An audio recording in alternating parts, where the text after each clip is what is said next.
MinFi and AWS present AIM 2023 in association with CNBC TV 18. Good evening, ladies and gentlemen, and welcome to AIM 2023, where we're trying to envision an AI-enabled integrated healthcare ecosystem. Well, India is well poised today in the world to innovate and deliver comprehensive healthcare solutions that can really benefit humanity at large. We have a potent combination of traditional Indian wisdom through Ayush, continuous innovation in modern medicine, and the power of emerging technologies like artificial intelligence. In fact, AI is the enabling glue when it comes to convergence of different fields of medicine, improving operational efficiencies of healthcare providers, reducing treatment time, and of course, offering very, very high quality patient care. So to discuss all of this and more about what an AI-enabled healthcare ecosystem actually entails, I have Rajiv and Vikram here with me. And thank you, gentlemen, for joining us here today. Rajiv, if I may begin with you, I know you're a qualified mechanical engineer. You've spent significant time in technology. You've headed Motorola in India. You've worked with ISRO. And now, of course, you are known as a pioneer in the integrative medicine field, having founded Ayurveda hospitals in 2005. Give us a sense first of what do you mean when you say integrative medicine, because there are many, many definitions of that out there.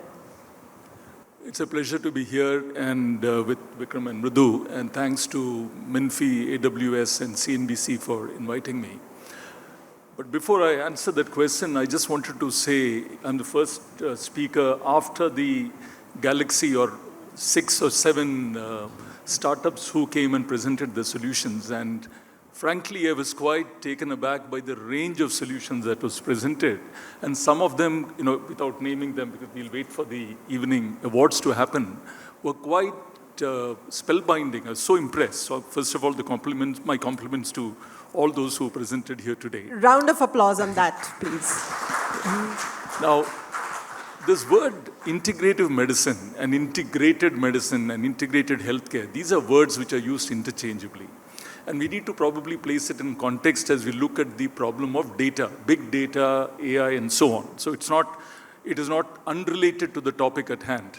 So when you look at integrative medicine or healthcare, we are talking about the classical definition is conventional medicine complemented by other systems of medicine in the patient's best interest. This is the primary definition.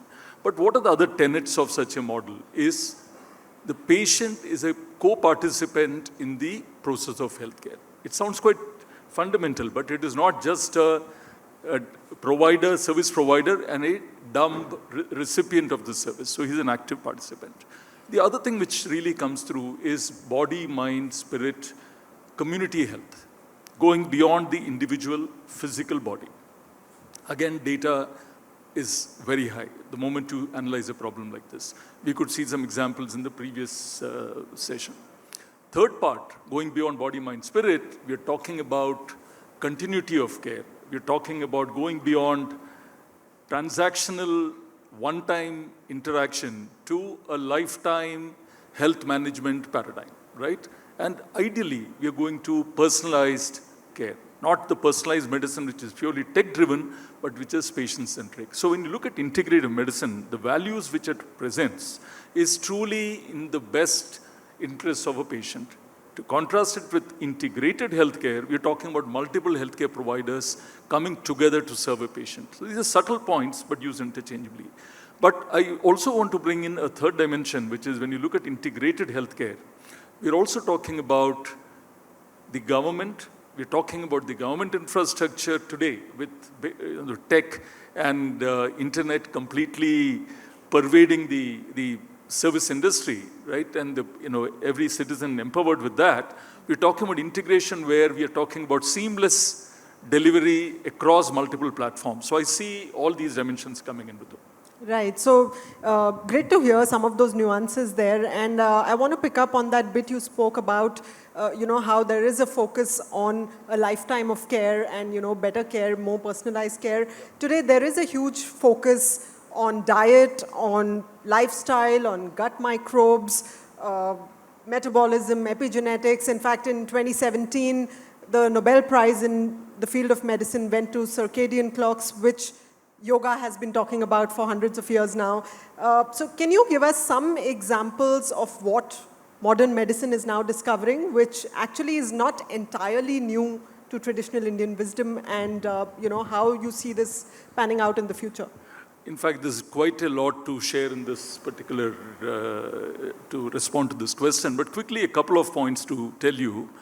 Between 1998 and 2007, the European Union carried out a fairly extensive study of 15,000 women across the European Union. At the end of that study, very systematic study, long-term study, they realized that women with menstrual disorders in their teens, right, had a higher possibility of getting PCOD and, diabetes. So if you go back to Shushruta Samhita, right, which goes to about 600 BC, there's a very clear definition. I'll just tell you, it's not just anecdotal or whatever.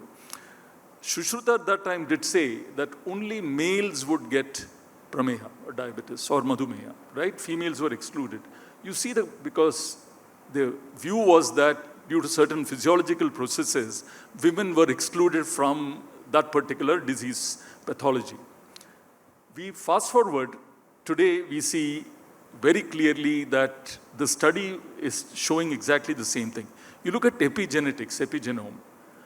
80% of the health and pathogenesis which happens status in a person is predicted by the epigenome and not just the genome of the person, which means the influence of the environment, influence of diet, lifestyle, mental factors, not just the genes. So how do I really model all of this? Ayurveda has talked about this in terms of dinacharya, ritucharya. We talk about circadian rhythm, which is basically the daily pattern. These were told long time back. As we go into many such points, you see a tremendous correlation. I would want to connect the two by telling the wisdom of Ayurveda. Time tested. You take diabetes, and this is the key part. I don't know how many people are aware of the fact that if I'm diagnosed today with diabetes, 7 to 10 years prior to that, my metabolism, my insulin resistance would have peaked 7 to 10 years prior to me being diagnosed today.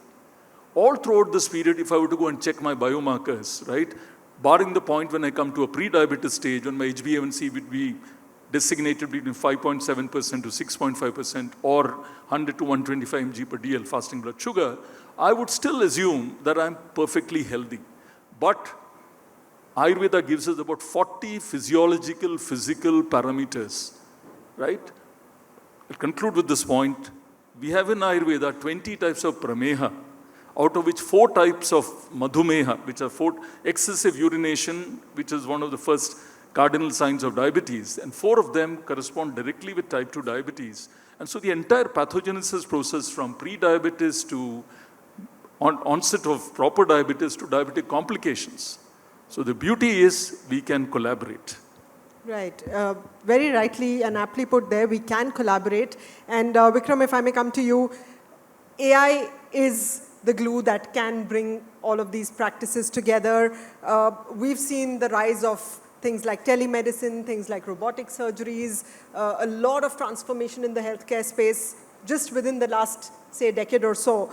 At Minfi, what is your long-term vision when it comes to enabling AI-integrated healthcare in the ecosystem? First step, I think I just want to clarify here, all the presentations being done, all the healthcare life sciences experts being in the room. At Minfi, at the core, we really believe in co-innovation. We have a team of experts who are data scientists, data engineers, machine learning engineers, AI experts, cloud. Those are the experts we have. We also have doctors and healthcare life sciences experts who can actually interpret the language between actually the practitioners and the policymakers. So if we really talk about some of the use cases, I'll just count maybe just top 3 use cases here, Vidhu. One of them, biggest challenge which we have solved, just throwing in these capability of AI data, is for a large problem which we showcase about the chronic kidney disease. 12 to 15% of Indians actually have chronic kidney disease. That goes undiagnosed. It's a very expensive treatment. We partnered with an organization called Mahavir Hospitals. It's based in Hyderabad. They actually do charity, and they actually provide dialysis for chronic kidney disease patients at 200 rupees. And this is actually 1/10 of the price which normally is available in the market. Using AI and data analytics, we are now able to really look at the supply as well as the demand and really predict what are the kind of patients who will actually need the dialysis. So that's one big use case. Yeah. Second, we have really worked with a very large Fortune 500 life sciences company which deals with oncology and for the lung cancer. And they are able to sort of do a very big profiling of genome sequencing on genetics and also look at epigenetics, what Rajiv just spoke about, and multiple lab tests and a conversation between a doctor and a patient. And putting all of that data together, they are able to actually come back and say if the drug is going to be really relevant and applicable for that kind of a profile of a patient and really save lives. Having said this, for drug discovery, for hospital treatment, I think the big focus, for all of us is to how do we really do prevention. And there we have again partnered with Ayurveda company. We spoke about IO.ai, where we can actually really preempt, Rajiv, what you just spoke about almost 7 to 10 years earlier. Of course, not maybe that much earlier, but can we really prevent diabetes with the metabolism, with the profile which we can really understand, and with the therapies which we can give so that we don't even reach a stage of dialysis. So it's basically the collaboration with the practitioners here. Right, and collaboration is, I think, at the heart of everything that we are talking here today. Rajiv, there is often a disconnect when it comes to, modern medicine researchers and practitioners of traditional medicine. But is there a way in which that, instead of fostering this division, we actually bring people together, we bring practitioners together, and really can a common language be established so that they find it easier to collaborate with each other? So that's a very important point, I think, as we move on this path of trying to make India a preeminent healthcare player globally. So when you look at the so-called chasm between modern healthcare and Ayurveda, it is created and it can be bridged only through a joint effort. And why I mention this, it's not just about, east is east and west is west and the twain shall not meet. It's about Ayurveda communicating what it does, the paradigm in which it treats, in a language and terminology with evidence to their counterparts. The good thing which I should share with you, if you look at the continuum of healthcare from primary prevention, secondary prevention, emergency care, and tertiary prevention, the complete continuum. We had somebody speak on similar lines earlier. What happens is the two need not compete at all. Each have a role to play in different stages of disease and different diseases particularly. So I'll give you, for example, we operate in 3 of the top quaternary care hospitals in Medanta, in Sri Shankara Cancer Hospital, a 500-bed cancer hospital in Bangalore, Aster CMI in Bangalore. What we do, for example, in Aster CMI is road traffic accidents, patients who are extremely, they're vulnerable, suffering from quadriparesis. We manage them through an integrative protocol. You can see enough papers and evidence, I can show that, how specialists from neurosurgery, from physiatry, Ayurveda work together to restore health. So we put it this way, in this particular use case, modern medicine keeps the patient alive, Ayurveda restores health. On the other hand, look at adjuvant care in cancer. Chemotherapy patients who are suffering from hair loss, breast cancer patients, other kinds of side effects, right, from mucositis, constipation, loss of hair, burns, everything. These completely allied issues which we suffer when I go through the primary pathway of care. Ayurveda can play a very, very supportive role. We have 3 clinical trials with partners there to look at conditions like trismus, right, in head and neck surgery, sensory hearing loss. So this is the beauty. It can happen only when we make efforts. We take defined problems, for example, in seizures or in Parkinson's, very good complementary role. So we take these cases and we bridge. I'll just conclude by telling the patient-centric healthcare record, once you go with it, Ayurveda looks at the whole person. Modern medicine goes in very deep at nano-micro level, at system level. Ayurveda at a whole person level, there is no contradiction. We have a whole person medical record. And we today, in the hospitals we work, have one EMR in which we enter our data, the other specialists enter. It's a unified medical record. Absolutely no contradiction or dichotomy. Thank you. That's wonderful, and actually it's great to hear the efforts that are being made in this direction. Vikram, I want to ask you, how can AI and large language models, particularly those being used in generative AI now, how can these contribute to this common language that Rajiv was just talking about?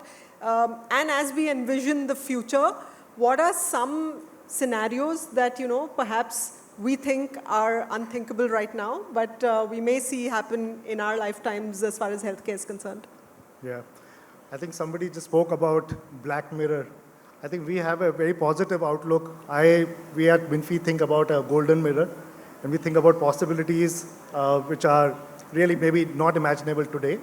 One of the big ones we hear feedback from hospitals is from emergency response teams. And there is loss of lives. There are examples where specifically one of them is pulmonary embolism, which leads to sort of cardiac arrest. And those are the signs where there is a probability. A lot of lives are sort of lost today. We really believe in that setting, there could be a faster diagnosis and we can save lives in our lifetimes very, very soon. That's one of them. I think the second big example which we just saw is a divide between sort of the urban and sort of rural area, between the rich and the poor. And I think that we are going to see a big, big change. I think we are all familiar with the telemedicine, but we'll be able to see virtual ICUs. We'll be able to see, we talked about Ghar Pe diagnostics today, but we'll be able to see Ghar Pe ICUs in rural area in our next to 10 to 20 years itself. And one very large, interesting area which is really we are fond of is about the best version of ourselves. It's just not stopping at curing disease or preventing. Can we have more Virat Kohlis? Can we have more artists? Can we have more singers? Can there be a personalized doctor, personalized coach for each one of us? So I think those are some of the scenarios we really envision. Having said that, I think the models on how this can be brought together, I think the building blocks are already there. Right. We just spoke about Amazonomics.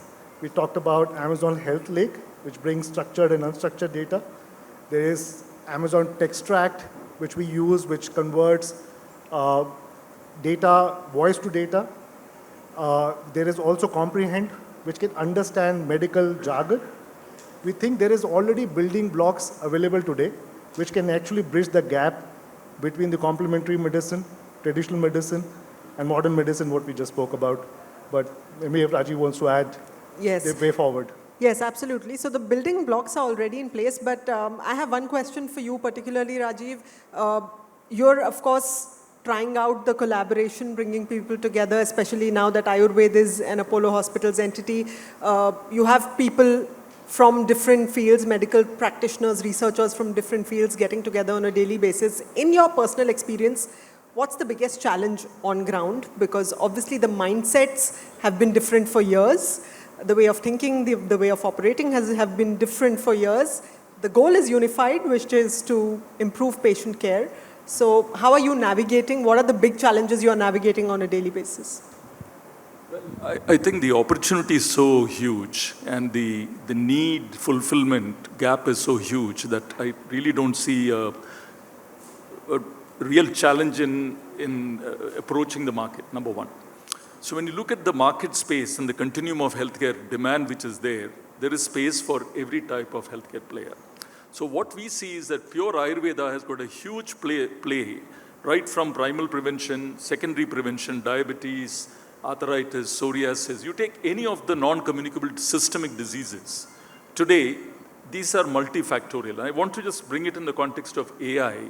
When I look at a single cause, single effect paradigm, and then I move to one cause, many effects, right? And one disease with many causes, right? So you have a situation where you have many to many, one to many, cause and effect happening. How do I model in such a case, right? Obviously, AI is the ideal solution for that, right? I'm looking at complex data, huge data, looking at hidden patterns, learning from the data. But then we come to the core issue. When you look at integrating, how does the data that is collected by different healthcare providers, right, in private or public sector, is this data in such silos that they don't talk to each other? The type of data that even I as a particular healthcare provider, as an Ayurveda healthcare provider or integrative health provider, my data is very different from somebody else's data. So these data points don't talk to each other. So when I look at, whether I look at Apollo or I look at Medanta, everywhere, you would see extremely open-minded physicians and leaders who are coming to this for the simple reason they know that the patient truly needs something more than what only one system can deliver. So in the patients, in that self-enlightened mode, the leaders are coming together to say, we need to work. So I think there are challenges, but we are step by step going, and there are no illusions. This is a path of India showing the path to the world, that there is a different model of healthcare possible. Right, right. No, wonderful to hear that. Let's also spend a quick minute on the possibilities of the misuse of AI. As we've seen in the past, every new technology obviously hits a peak, it gets mainstream, and then there is potential misuse that happens. In terms of AI for healthcare, what is some of the wisdom that needs to be practiced while harnessing it and ensuring that, you know, we don't misuse it, because here we are literally talking about lives? So, you know, going beyond very, very micro-specific use cases, as we have seen in the context of diagnosing, let's say, lung cancer, looking at X-ray slides, or, you know, ultrasound reports. One example which I found so heartening in the US, just recording the movement of a child, an autistic spectrum disorder child, from the video, right, what would take 2 months for that to go to an expert and then to get that diagnosed as ASD.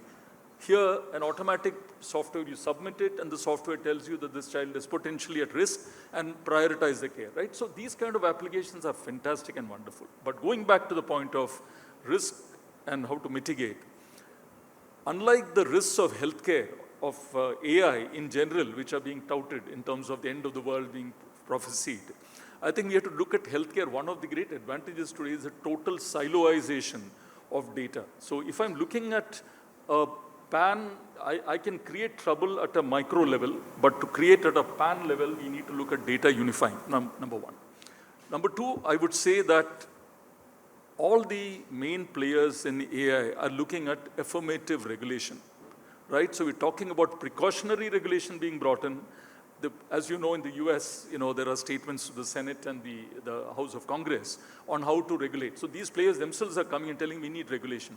So I see a scenario, I've read about it, people are pushing for a certification mechanism so that any AI-enabled app or AI-enabled platform goes through a process of transparent disclosure of what is a learning model, what is the data set on which it is working, is it a restricted data set?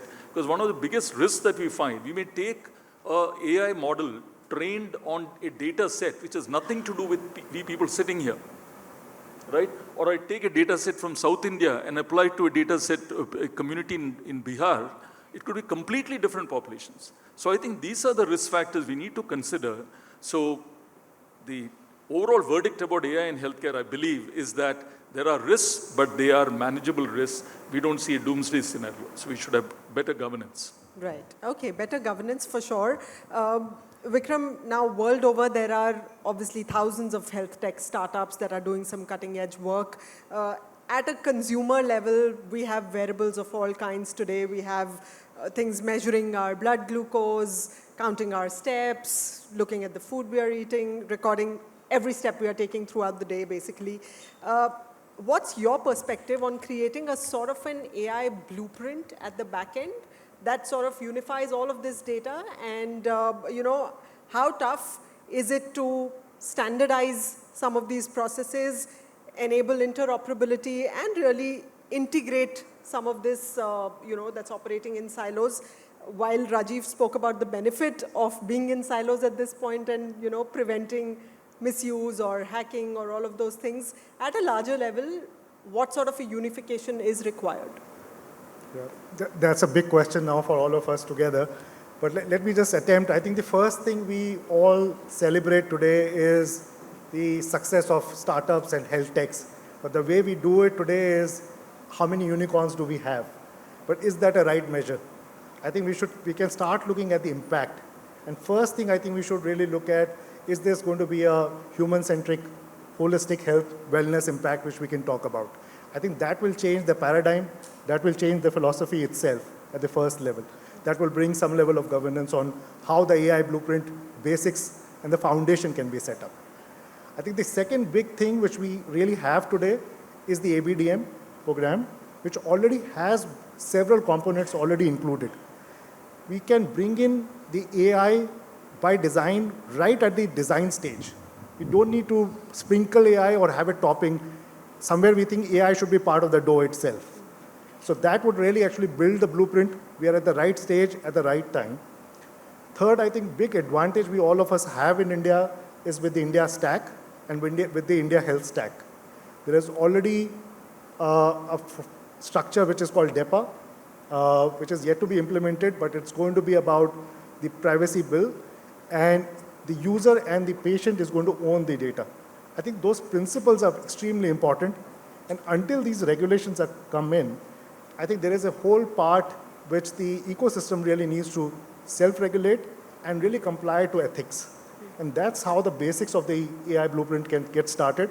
But I think we really need to form an alliance to go forward on that. Right. Okay. So, which brings me to my next question. That Vikram just spoke about building a sort of an alliance, and the fact that we are perhaps in the right place at the right time. It is supposed to be India's decade or even India's century, as a lot of global business leaders are saying. With the tech prowess that we have, with the ancient wisdom that we have through Ayush, with the data-led modern medicine research that we have today, how do you envision this sort of does India have the power to make a global medical health alliance which can lead the world? And, what are some of the near or low-hanging fruits or milestones that, all key stakeholders should be aiming at right now? If you see the fact that last year, the Global Center for Traditional Medicine, which from the WHO got situated in India, it's not for India. The center is to look at such solutions for the rest of the world and to prove the evidence and the efficacy and safety of these systems. If you look at taking AI into the country at large, in addition to ABDM, which today is restricted primarily to tertiary quaternary care. So that's when the problem has come to a peak, right? It doesn't look after, it doesn't look before. If you look at the 150,000 primary health centers, which are proximate to the villages, we heard Dr. From Wonder App, who was Vasco, I think, Dr. Vasco, who was speaking about the Bihar experience. If you look at what data gets collected at the primary health center, if you get AI to work on data, going beyond the 5 NCDs and some maternal simple parameters into a more comprehensive whole person 360-degree data, means all aspects of data, particularly functional data, functional health data. If you were to go beyond purely the biomarkers into the larger body functioning, you have powerful data to determine and predict who's going towards illness. So I think there's a huge opportunity for India to show, and this is completely low-hanging fruit. We have the highest percentage of stunted growth and underweight children growing in particularly some districts of the Bimbaru states. But we should bring these solutions to bear. So I want to conclude by telling the government, supported by the private sector, needs a vision as to where we want healthcare to go, healthcare services, leveraging all these technologies. I suspect that there is some effort happening, but a very clearly articulated vision from the government is required, on which different players can tag on and deliver and make India into a major player. And the people who would benefit first would be people at the bottom of the pyramid, right? So I think we have a very good pathway, but I hope that the policymakers will hear us and do something about it. Right. Okay, so clearly policy push needed for sure. Vikram, how can startups like Minfi add to that? What sort of a unique position are innovative startups like Minfi in to sort of lead this global health alliance? I think startups like Minfi have a big role to play here because we are closest to the ground where we are seeing this implementation. You saw multiple examples today where we are getting the first feedback from the patients, from the users, what's working, what's not working. There is a big alliance already between policymakers, researchers, academicians, big tech. They have a big role to play, but organizations like ourselves who are actually implementing on the ground have the first pulse, what's working, and we are the voice in some sense. So I think a big role for us in this entire sort of alliance, but it's again, as I say, very early days. We really have to form this blueprint together. Absolutely, very early days, but great to initiate these conversations. Thank you so much, gentlemen. And of course, with the immense potential that India has in terms of technology, in terms of talent, in terms of youth and the demographic dividend, while it's still early days, like Vikram was saying, for these conversations, it's great that we are taking a step in that direction. Thank you so much for sharing your thoughts with us here today. Thank you. MinFi and AWS present AIM 2023 in association with CNBC TV 18.